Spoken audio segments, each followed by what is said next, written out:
pues la paga del pecado es simplemente la muerte, dice la Escritura. Pero Cristo vino para que nosotros tengamos vida y vida en abundancia. Entonces yo predico a Cristo y a Cristo glorificado, ¿no?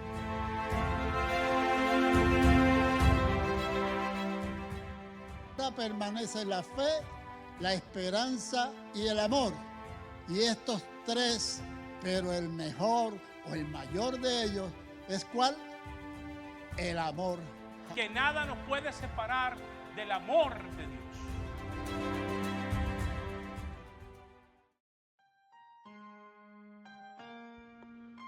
Hoy presentamos la bendición de Dios.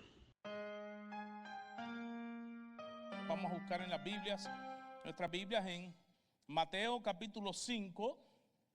Mateo capítulo 5, vamos a leer versículos del 3 al 12. ¿Ok? No lo vamos a leer todo.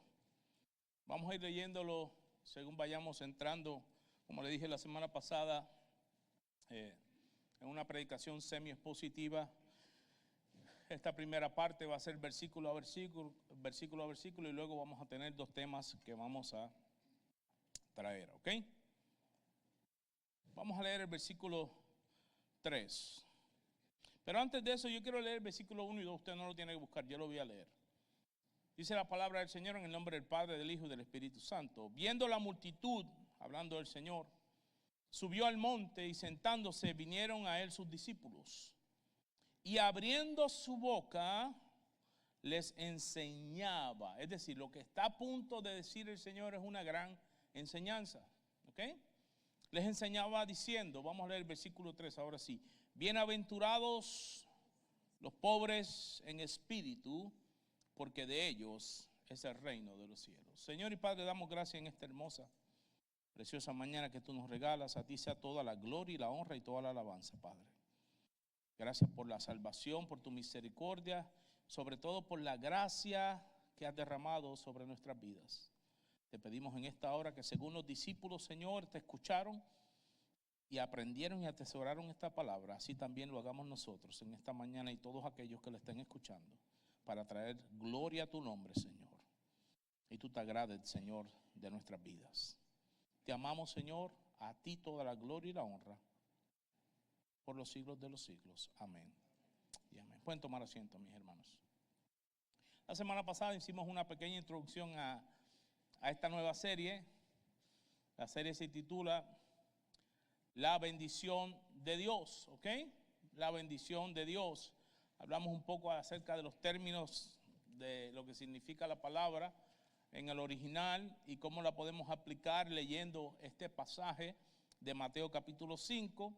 Y ahora vamos a ver lo que nos dice Jesús acerca de ser bendecidos y quién es bendecido. ¿Quién es bendecido? ¿Ok? Estamos en el primer punto de la serie. ¿Quién es bendecido? Si me lo pueden poner ahí arriba, primer punto. ¿Quién es bendecido? Amén. Y vamos a ir leyendo versículo a versículo. Esos versículos que están ahí no son los que voy a ir leyendo, solamente cuando los cite me los pone ahí, porque vamos a ir de manera textual, ¿ok?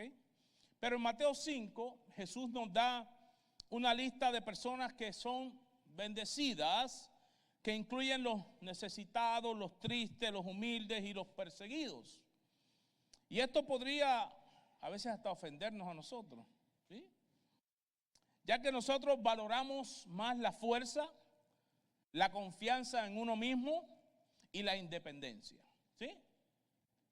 Hay mucha gente que dice, a mí no me importa lo que digan los demás, yo soy independiente, ¿sí? Oh, no, es que este mundo es de los fuertes, ¿sí?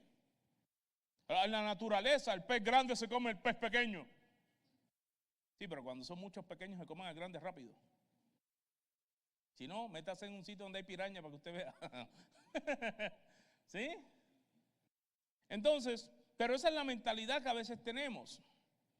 Pero Jesús dice que nosotros debemos de darnos cuenta de nuestra necesidad de Él, nuestra necesidad de Dios para poder recibir su bendición. ¿Ok? debemos estar conscientes. Isaías capítulo 66, versículo 2, la segunda parte de este versículo dice: pero miraré a aquel que es pobre y humilde de espíritu y que tiembla a mi palabra. ¿Somos nosotros humildes de espíritu? ¿Somos pobres en espíritu? Es la pregunta de este primer punto que vamos a discutir. Aquí la palabra que se usa en el idioma original es nabat, ¿ok? Cuando dice miraré a aquel, y que significa considerar con placer, ¿ok? Favor o atención.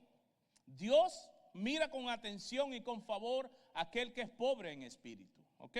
Aquel que entiende que tiene una necesidad de Dios.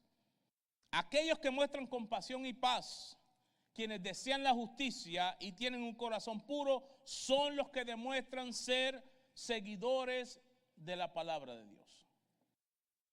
Y en este punto vamos a empezar con el versículo 3, donde el Señor abre su boca para dar una, ¿qué dijimos ahorita? Una enseñanza. El Señor va a enseñarle a sus discípulos, por tanto, a toda la gente que está en aquel lugar escuchando, también deben aprender de lo que Él está enseñando a sus discípulos. Y le dice, primer parte de ser bendecido: bienaventurados los pobres en espíritu, porque de ellos es el reino de los cielos. Jesús comienza diciendo que los pobres de espíritu son bendecidos, son bienaventurados. Los pobres de espíritu. Esto que está diciendo el Señor no está hablando de dineros ni de finanzas. ¿Sabía eso? Sí, porque la gente piensa que como es pobre, pues que ya Dios le va a dar el reino de los cielos. Y eso no es lo que está hablando ahí, porque yo conozco pobres que son bien orgullosos. Yo conozco gente que son pobres y tú les regalas una ropa, no, si no es de marca yo no me la pongo. ¿Sí? O tú le vas a regalar algo que necesitan y lo miran, ay, no, eso se ve medio gaseado. Gaseado decimos allá gastado, ¿no? ¿Sí?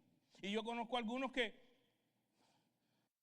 y lo digo con toda la experiencia, que son pobres, mi hermano, pero están hasta aquí para aparentar, porque tienen orgullo en el corazón. Entonces no estamos hablando de finanzas, no estamos hablando de dinero. Ser pobre en espíritu es lo opuesto a tener confianza en uno mismo. Tener confianza en que yo lo puedo hacer todo y creer que uno es, escuche bien esta palabra, autosuficiente.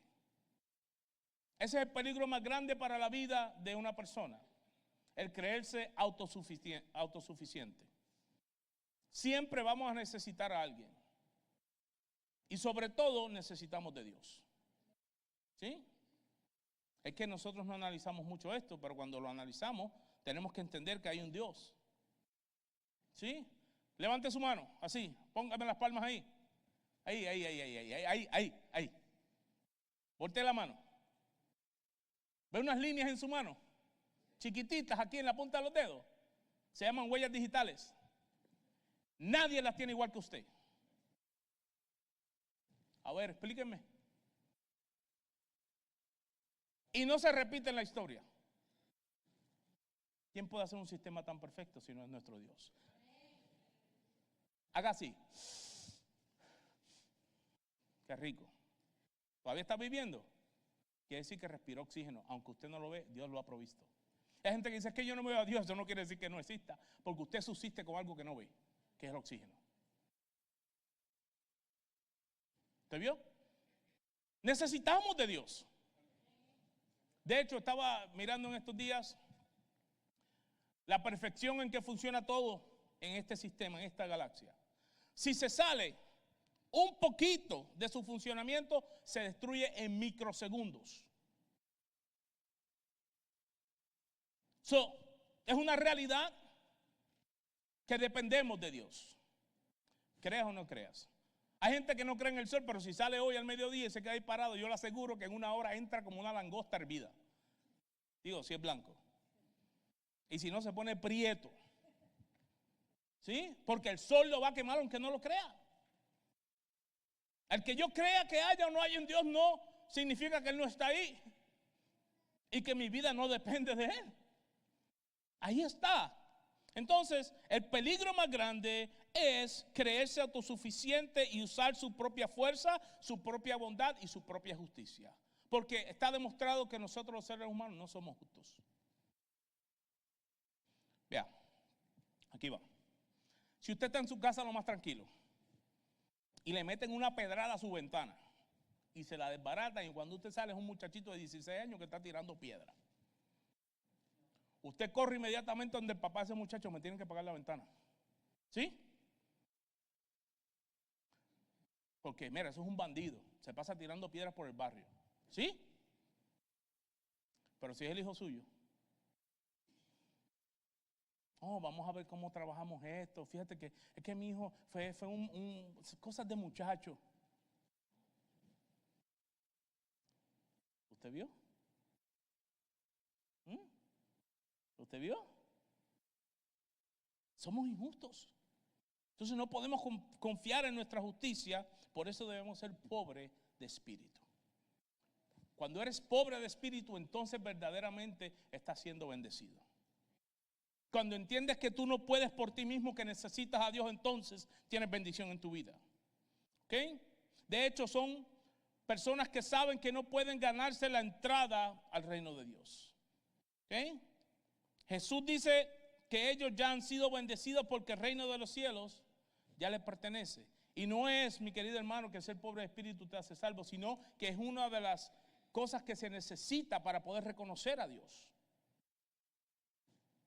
Como yo dije la semana pasada, mucha gente se acerca a Dios no porque lo reconoce como Señor, sino porque tienen por ahí un problemilla. ¿Sí? Porque quiere que Dios le resuelva el asunto donde está metido. Es que lo agarraron, la policía lo agarró sin licencia y él está indocumentado y ahora quiere que eso se desaparezca del récord. ¿Sí? O se mudó y vino de su país y ahora está aquí, y como necesita trabajo y necesita todo, viene aquí a la iglesia para que le oremos y le ayudemos y después, porque en realidad no hay pobreza espiritual en su corazón. Y así somos muchos cristianos todavía en nuestro caminar. Nos creemos autosuficientes. ¿Sí? Le queremos dar una ayudita al Señor. Cuando vemos que Dios no contesta, uno empieza a tomar decisiones. No, lo que pasa es que a lo mejor Dios quiere que yo haga esto. Pues cálmate. Slow down, bro. No, chill down. Con calma. Pobreza espiritual significa una dependencia total de Dios. Reconocer que necesito a Dios en todos mis caminos. Eso es pobreza de espíritu. Juan 15, versículo 5 dice: yo soy la vid, vosotros son los pámpanos. Es decir, yo soy el tronco de la vid, de donde nace, ¿verdad?, la uva. Yo soy el tronco, dijo el Señor. Ustedes son las ramas, vosotros son los pámpanos. El que permanece en mí y yo en él, lleva mucho fruto. Es decir, vas a recoger el fruto en tu vida. Porque separados de mí, dijo el Señor, nada puedes hacer. Cuando dice nada, es nada espiritual. No va a haber fruto espiritual en tu vida, a menos que no dependamos del Señor. Por eso aquí, cuando el Señor dice bienaventurados, bendecidos, los pobres de espíritu, los que tienen esta actitud, los que son dependientes de Dios, porque de ellos será el reino de los cielos. Imagínense la promesa de Dios a tener una actitud como esta. ¿Okay? Segundo versículo 4 dice: bienaventurados los que lloran, porque ellos recibirán consolación. Y no es que nosotros seamos unos llorones, mi hermano, ¿ok? No está hablando ahora que usted esté por ahí, ay, que yo estoy tan emocionado. No estamos hablando de eso. ¿Ok? Porque hay gente que bota unos lagrimones así, pero son de cocodrilo. ¿Sí? Hello.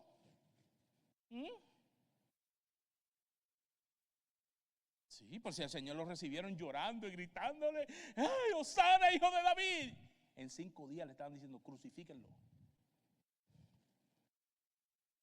En 5 días, clávenlo en la cruz, mátenlo, danos a Barrabás.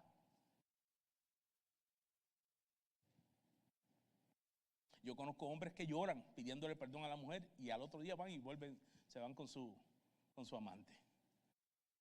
Lloran porque saben que no tienen que al amante no le va a planchar la ropa, que no le va a cocinar como le cocina a su mujer, que no le va a aguantar las tonterías que él hace. ¿Sí? Y lloran. Y cuando están borrachos lloran más. Pero son lágrimas de cocodrilo. No estamos hablando de ese tipo de llanto. No estamos hablando de un llanto de remordimiento. Con la palabra bendecir, en este sentido, lo que Jesús está diciendo es distinguir la razón por lo que algo es bueno o por lo que no. ¿Ok? Ahora, la diferencia entre felicidad y ser bendecido está muy clara en este versículo. Aquí no está hablando de felicidad, está hablando de llorar. ¿Cuándo usted llora? Cuando hay tristeza. Hay gente que llora de alegría, por supuesto, y también es válido. ¿Ok? Por ejemplo, usted hace 3, 4 años, o 5, 10 años que no ve a su papá, a su mamá, un familiar, un hermano, a quien ama mucho, y de momento lo ve, y de la alegría le sobrecoge el momento y empezamos a llorar. Y también es válido, ese llanto es válido. Y está el llanto de lo que le llamamos aquí en Estados Unidos del homesick. Homesick es que extrañamos nuestro lugar, nuestro ambiente. Nosotros los puertorriqueños nos da un homesick en el tiempo de la Navidad, es más fuerte para nosotros. Le voy a explicar por qué. No sé, aquí, mire, aquí las Navidades son sosas. ¿Sí? ¿Sabe lo que es soso? Soso es que no tiene sabor, que está sabrido, como que, ay, jingle bell, jingle all the way, pero es como un taco sin salsa, mi hermano. ¿Sí? Es como si te dieran la carne y la tortilla, ¿dónde quedó? ¿Sí? Entonces, cuando llega ese tiempo, nos da homesick, extrañamos de estar en la familia, allá ese tiempo es muy alegre, donde nosotros lo apreciamos mucho, donde se reúne siempre la familia a despedir el año, entonces es otra cosa. Aún la iglesia, allá es muy diferente, se hacen fiestas al aire libre, ¿ves? Porque es el único tiempo que podemos estar afuera, el resto del año hay que estar encerrados, porque el calor que hace está brutal. Pero eso impacta y derramamos lágrimas. Vemos 2 o 3 videos y empezamos en la sala de la casa. Porque nos pega. Pero hay un llanto del que está hablando el Señor que es aún más profundo que estos tipos de experiencias que tenemos. ¿Ok? Esta bienaventuranza afirma que los que lloran son bienaventurados. Los que lloran, por definición, no deben estar felices. Jesús quiere que sus seguidores entiendan que aquellos que experimentan todo tipo de dolor y sufrimiento todavía deben tener su esperanza en Él. Que la esperanza en sus corazones sea en Él. Mire, mi querido hermano, hay veces que nosotros derramamos lágrimas por cosas que nadie sabe. Es más, todos los que estamos aquí, ni uno, no dejo ni uno fuera. Todos los que estamos aquí tenemos cosas que nadie sabe. Errores que cometimos brutales, duros. Y en la soledad muchas veces lloramos eso. El Señor está viendo eso en tu vida. Bienaventurados los que lloran delante de Él. Dice, porque ellos recibirán la consolación del Señor. Dentro del contexto de esta enseñanza, Jesús está hablando de la venida del reino de los cielos. Los que lloran podrían estar haciéndolo debido a su propio pecado o por los pecados de Israel en ese momento. ¿Ok? El pueblo judío, mi querido hermano, estaba sufriendo la ocupación de otro imperio en ese momento, la ocupación del imperio romano. Y cuando Jesús está hablando ahí, quizás ellos se identifiquen de llorar sus pecados, porque había un trato entre Dios y su pueblo, y era que mientras ellos obedecieran, Dios los iba a guardar. Pero que si desobedecían, ahí estaba muy claro, Dios iba a mandar juicio. ¿Sí? Y ellos a lo mejor estaban pensando en ese tipo de llanto, lo cual puede ser, pero en realidad lo que el Señor está hablando aquí es que nosotros lloremos el pecado en nuestra vida, que sintamos el dolor de ofender a Dios. ¿A ti te pesa? ¿A nosotros nos pesa el ofender a Dios? A veces parece que no, porque mentir es ofender a Dios. Y ahí estamos cuando alguien llama. Llame después. Y si se lo dice un niño, los niños no tienen filtro. ¿Ok? Que mi mamá dice que ella no está. Y quedó usted. ¿Sí? Ahora, hay cosas que hacemos y no nos damos cuenta. La actitud de llorar delante de Dios es encontrar solamente el consuelo. Déjeme decirle, mi querido hermano, no importa cuál, todo pecado en nuestra vida, dice la Escritura, todo pecado, que esa paga debe ser la muerte. Y el Señor por su gracia nos ha salvado de eso. Entonces cuando fallamos nos debe doler en el corazón el haber ofendido a un Dios que nos ha otorgado toda su gracia, todo su amor, todo su perdón. Pero hay gente que no le duele el pecado. Hay gente que no llora sus errores. Hay gente que más bien le gusta lo que está haciendo. Yo sé que estoy metiendo el dedo en la llaga, mi hermano, porque yo también. No creo que yo me estoy saliendo de aquí, no. Esto lo tengo que preparar yo y primero Dios me habla a mí. ¿Ok? Tenemos que aprender a ser quebrantados delante de Dios. El ser bendecido es una persona que vive con un corazón quebrantado, que le duele el ofender a Dios. Claro, hay otras cosas que nos duelen y que también el Señor las ve. Él ve el sufrimiento de un niño que es maltratado, por supuesto, y enjugará esas lágrimas también. Y le dará consolación. Y ve el sufrimiento de una madre con un hijo que la maltrata o que ya no lo llama, que en estos días eso es muy común, mi hermano. No se sorprenda si sus hijos se van y no lo llaman. Eso es parte de la nueva generación. ¿Ok? Somos generaciones diferentes. Eso no quiere decir que no le ama, simplemente que esta generación así se comporta, la mayoría, no todos, pero la mayoría. Pero encima de eso, no solamente que no se acuerda mucho del papá, sino que cuando lo llama es para problemas. ¿Sí? Y Dios ve esas lágrimas. Dios ve las lágrimas de una mujer que está siendo maltratada por su esposo. Dios las ve también.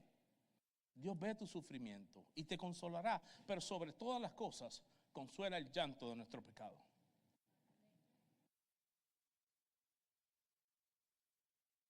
Bienaventurados los que se quebrantan delante de Dios, porque allí encontrarán la consolación. Hebreos 4:16 dice que el trono de la gracia, si me lo pueden poner ahí rapidito, Hebreos capítulo 4, versículo 16. Antes el pueblo de Dios, el pueblo de Israel, no se podía acercar al trono de la gracia, es decir, al arca del pacto, donde había los perdón de los pecados, donde se hacía el sacrificio, donde se tiraba la sangre sobre el propiciatorio. Ellos no podían entrar allá, pero por causa de Cristo, ahora eso está abierto y dice, acerquémonos pues como ahora, confiadamente al trono de la gracia, donde vamos a alcanzar ¿qué?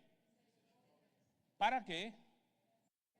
Para el oportuno socorro. Hay socorro para nuestras vidas. Cuando estamos tristes, cuando nos duele el pecado, cuando le hemos fallado a Dios, acerquémonos con confianza, derramemos nuestro corazón delante de Dios, quebrémonos delante de Dios y Él enjugará esas lágrimas y consolará nuestros corazones. Bienaventurado eres cuando haces esto. Bendecido.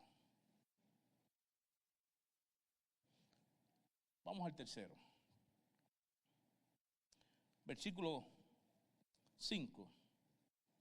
Dice, bienaventurados los mansos, porque ellos recibirán ¿qué?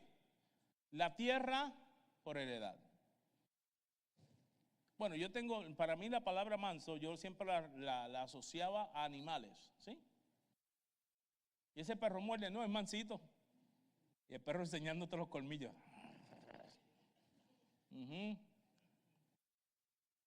Sí. El caballo. No, ese caballo es mansito. Y uno se le subía y le daba un jamaqueón a uno que uno caía por allá. Entonces yo asociaba la palabra manso con animales, porque entendemos que un perrito manso es que tú le pases la mano y el perrito se te voltee, te ponga la panza hacia arriba y tú lo rascas. ¿Sí? Y entendemos que un caballo mansito es aquel caballo que tú le jalas la cola y no te va a patear. Y nuestro concepto de mansedumbre son personas así, ¿verdad? Que caminan, que casi no pueden mover los pies, parece que tienen problemas. Ese es el concepto del ser humano. Del manso es aquella persona que tú le dices de todo y él se queda así calladito. ¿Sí? Ese es el concepto de manso. Pero de lo que está hablando aquí, en este contexto, la palabra manso no significa debilidad. ¿Ok? Y este detalle provoca que este pasaje a veces sea malinterpretado. Volvemos a lo mismo. La gente piensa que ser manso es dejarse, allá decimos dejarse tongonear. ¿Ok? Y piensan que eso es mansedumbre. Que mansedumbre es que tú estés comiendo un helado, y no me lo hago a mí, mi hermano, porque pues todavía estoy en la carne. Y que venga y te lo quiten y tú te quedes así. No, mi hermano, usted me mete la mano en el helado, prepárese que va a haber guerra. Sí, pero no está hablando de ese tipo de debilidad. No está hablando de esa mansedumbre a la cual nosotros estamos acostumbrados. La palabra se entiende mejor si dijéramos dulzura. ¿Ok? O la actitud de alguien que nunca usa la fuerza o la manipulación para conseguir lo que quiere. Eso es una persona mansa. ¿Ok? Yo conozco personas que son manipuladoras. ¿Sí? Los niños desde pequeños manipulan y eso lo traemos en el sistema. ¿Sí? Que su niño llore por cualquier cosa y usted va y lo agarra rápido y después empieza no, lo va a dejar quieto. Ya comiste, ya fuiste al baño, ya botaste los gases, envuélvalo en la sábana y déjalo en la cuna. Y se va. Como es que no viene. La próxima vez que llora, ¿tiene hambre o le duele algo? Ay, pastor, hable con los expertos y se lo van a decir. ¿Ok? Por eso que estamos como estamos. Una persona mansa es una persona que no necesita la manipulación. ¿Sí? Que no son de las madres que, ay, si vos me muero mañana, pues que el Señor te lleve, porque. Sí, porque hay madres que manipulan con eso. Para que nosotros hagamos lo que ellas quieren. ¿Sí? El día en que yo me muera y comienzan a sacar la muerte. Y a uno le dan ganas de decir, no la invoque, no la invoque. Pero hay otros que pretenden manipular a Dios. Y eso es imposible. Señor, yo hice esto porque tú sabes que esto y lo otro, y porque tenía que decirle. Le tuve que decir 4 cosas bien dichas, porque si no, usted ve, ahí empieza la manipulación.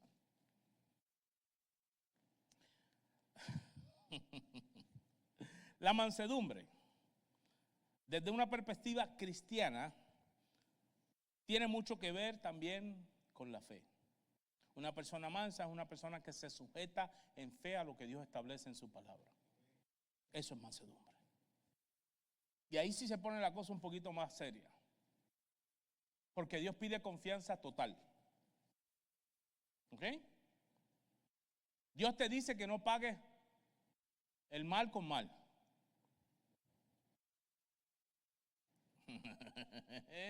¿Eh? Está difícil, papá. ¿Sí? Porque uno quiere reaccionar. Uno quiere hacerlo a nuestro modo. Uno quiere enseñarle que en mi país también le tumbamos la pajita, decimos allá. Allá en Puerto Rico, me les explico, ustedes a lo mejor no entienden. Allá en Puerto Rico te ponían una pajita aquí en el hombro o en la oreja. Y si el otro te la tumbaba, eso significaba pelea. Así si te tumbaban la pajita, era para pelear.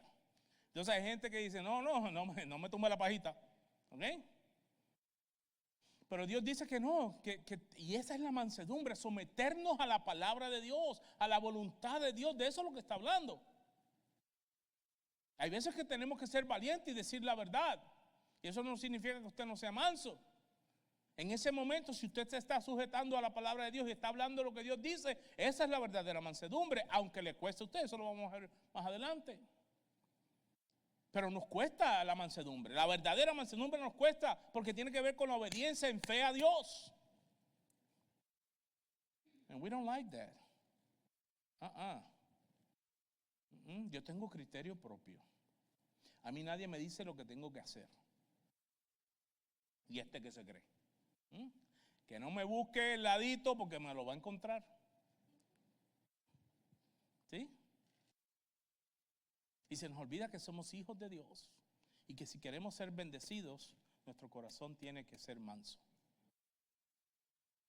Manso en fe, en sujeción a la palabra de Dios, a la voluntad de Dios sobre nuestra vida.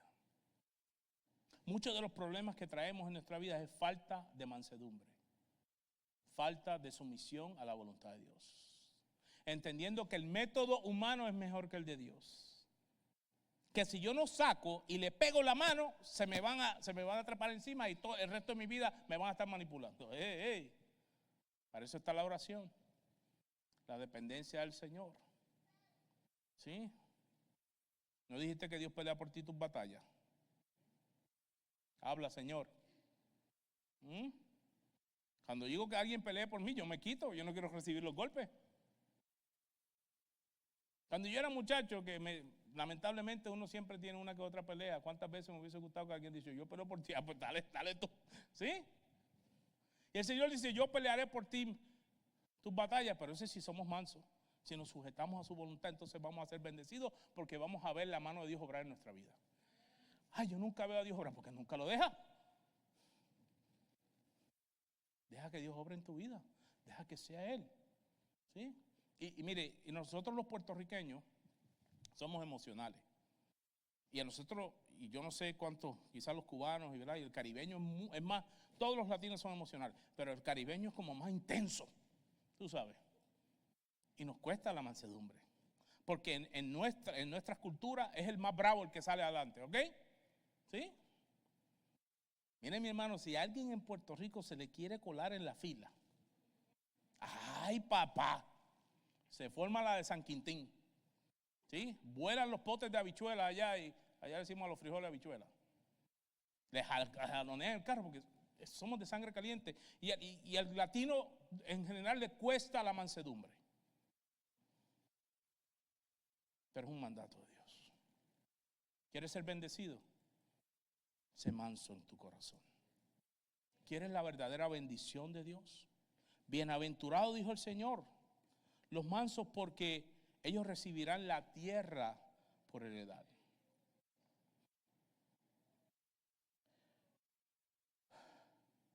Él siempre va a decidir el resultado por nosotros cuando somos mansos. Siempre Él va a decidir el resultado.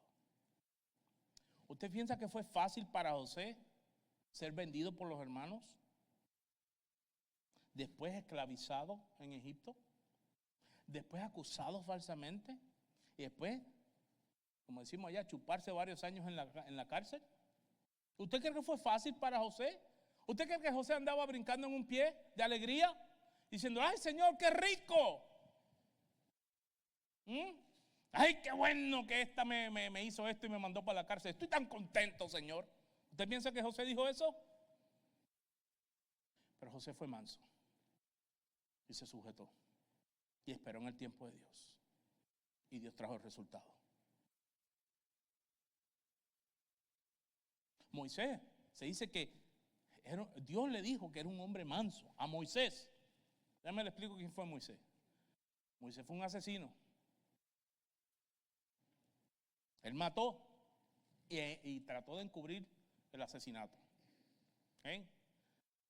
Después, cuando sacó al pueblo, que Dios le permitió sacarlo al pueblo, en una se molestó tanto que reventó las tablas. Agarró las tablas de los 10 mandamientos y las tiró. Porque cuando bajó los encontró adorando un becerro de oro. Y era medio boricua. Y cuando en la segunda ocasión que Dios le dijo, háblale a la roca, él estaba tan molesto con el pueblo que le dio. Y eso le costó a Moisés. Mas sin embargo, Dios dice que era un hombre manso. Le voy a explicar por qué. Porque él dependía de Dios. Y a pesar que tuvo sus errores, como usted y yo los tenemos, Dios dijo que él es bendecido. Un hombre manso. La mansedumbre trae bendición. ¿Sí? Hay mucha gente que me da muchos consejos. ¿Y por qué tú no haces esto? ¿Y por qué tú no le dices esto a tal persona?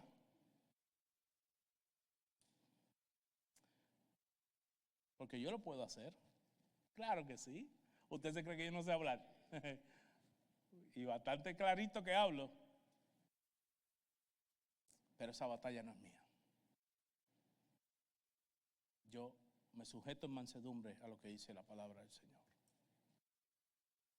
Sujétate a las autoridades. Considera a los demás como mayor que tú. Y el que quiera ser grande en el reino de los cielos, dijo el Señor, tiene que ser el siervo de todos.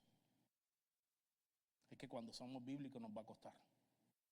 Cuando nos apegamos a las enseñanzas del Señor, nos aprieta. Lo sentimos. Porque es completamente diferente a lo que nos enseñan por ahí. En estos días que tú puedes, que todo lo que tú pises Dios te lo va a dar. Ustedes son cabeza y no cola y todo yo. Y parecemos un yo para arriba y para abajo. Pero en la palabra siempre encontramos que se trata del Señor. Que Dios pelea mis batallas. Que yo me sujeto al Señor. Que Él preparará el camino. Que Él tiene promesas para nosotros. Que Él tiene un destino final. Que Él nos va a dar la victoria. Que somos más que vencedores en Cristo Jesús. Eso sí lo dice la palabra. Bienaventurados los mansos, porque ellos recibirán la tierra por heredad. Nosotros estamos acostumbrados aquí a que el fuerte es el que recibe las cosas. Pero aquí el Señor dice, aquí los fuertes no van a recibir, porque los fuertes se creen autosuficientes también. Aquí los mansos, los que se sujeten, los que entiendan que mi palabra es verdad y la atesoran en su corazón y la aman y quieren vivir bajo sus convicciones. Esos recibirán la tierra cuando yo la renueve por heredad. Ese debe ser el carácter de la iglesia del Señor. Mira, hay dos tipos de misiones y con esto vamos a cerrar. Está la misión de aquellos hombres y mujeres que salen a lugares donde no ha llegado el evangelio. ¿Sí? Por ejemplo, en el Amazonas todavía hay muchas tribus y muchos aborígenes que no han recibido el evangelio. Y hay personas que Dios levanta y los envía a esos lugares. Y esas personas nunca han escuchado el evangelio. Y cuando usted ve que escuchan el evangelio por primera vez, sus caras se iluminan y abren su corazón. Y eso es un tipo de misión y de evangelismo. Pero hay otra misión que se llama la misión urbana. ¿Ok? La misión urbana es donde usted y yo estamos. Le voy a explicar. Donde la gente ha escuchado hablar de Jesús bastante. ¿Sí? En las misiones urbanas, el mensaje de Jesús está propagado en las redes sociales, en TikTok, en X, en Facebook, en YouTube. You mention it, está ahí. La iglesia, o muchos que están en la iglesia, se han encargado de esparcir el mensaje. Vamos a los supermercados y hay alguien dando un tratado. Vamos a las oficinas médicas y alguien deja un tratado.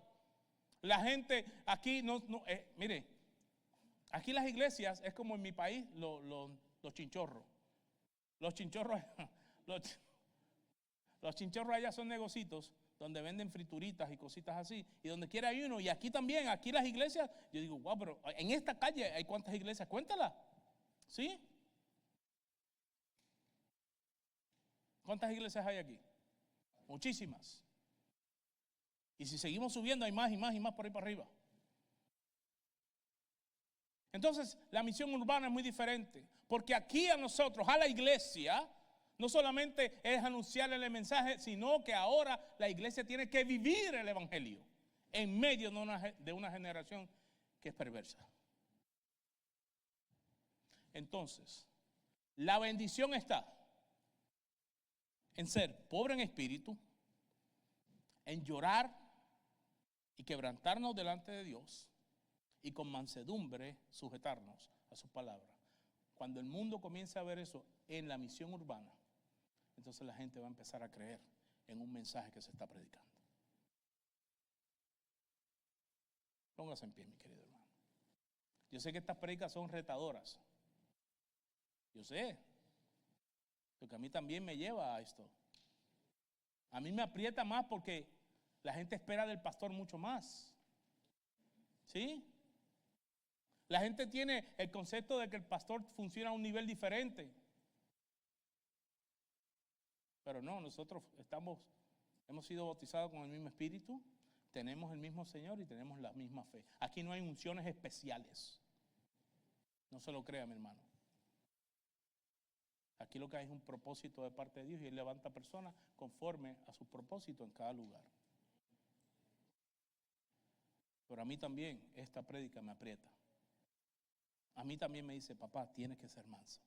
Y créame que el Señor me prueba. ¿Sí? Y como Él nos ama, ¿cuántos saben que Dios le ama? No, ¿cuántos lo han percibido en su vida? El amor de Dios.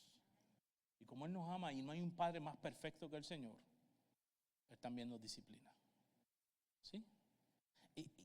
Y si estas cosas no se están dando y Él está viendo que su bendición no está llegando a nuestra vida, entonces Él va a buscar la manera de que usted llore, de que usted se empobrezca en espíritu y de que usted se amanse.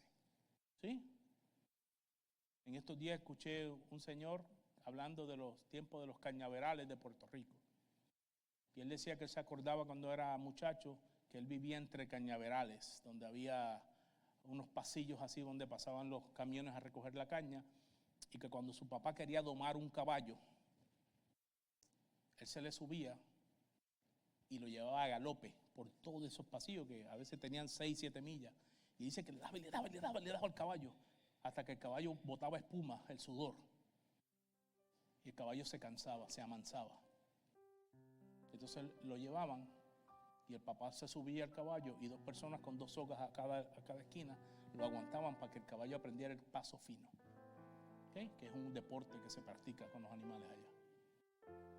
Y hay veces, mi querido hermano, que el Señor nos tiene que montar a galope y nos mete en pruebas duras, ¿sí? Hasta que no podemos más, hasta que nos empobrecemos en el espíritu, ¿sí?